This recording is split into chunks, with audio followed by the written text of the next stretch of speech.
Chapter 14. Behold, the day of the Lord cometh, and thy spoil shall be divided in the midst of thee. For I will gather all nations against Jerusalem to battle, and the city shall be taken, and the houses rifled, and the women ravished, and half of the city shall go forth into captivity, and the residue of the people shall not be cut off from the city. Then shall the Lord go forth and fight against those nations, as when he fought in the day of battle.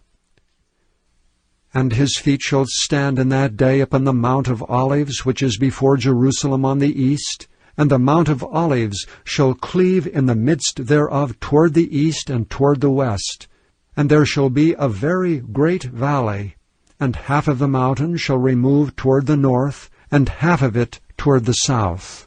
And ye shall flee to the valley of the mountains, for the valley of the mountains shall reach unto Azel.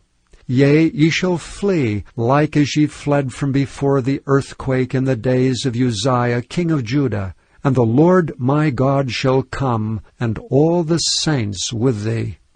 And it shall come to pass in that day, that the light shall not be clear nor dark, but it shall be one day which shall be known to the Lord, not day nor night. But it shall come to pass that at evening time it shall be light.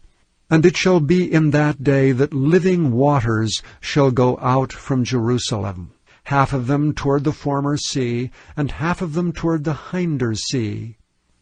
In summer and in winter shall it be.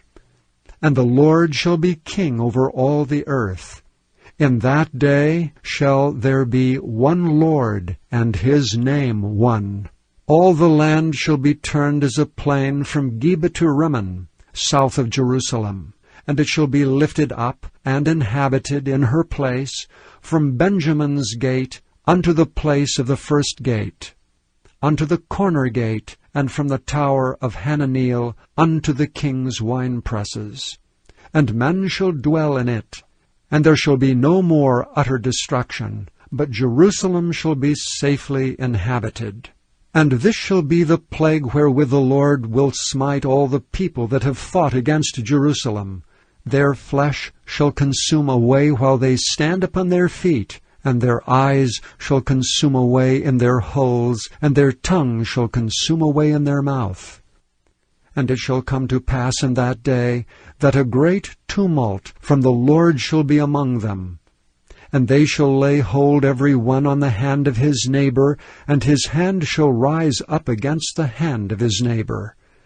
And Judah also shall fight at Jerusalem, and the wealth of all the heathen round about shall be gathered together, gold and silver and apparel in great abundance. And so shall be the plague of the horse, of the mule, of the camel, and of the ass, and of all the beasts that shall be in these tents, as this plague.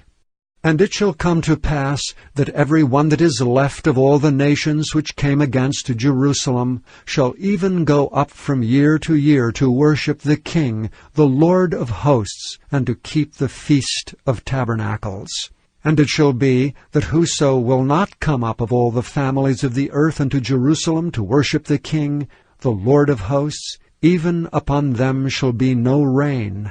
And if the family of Egypt go not up, and come not, that have no rain, there shall be the plague wherewith the Lord will smite the heathen that come not up to keep the Feast of Tabernacles. This shall be the punishment of Egypt, and the punishment of all nations that come not up to keep the Feast of Tabernacles.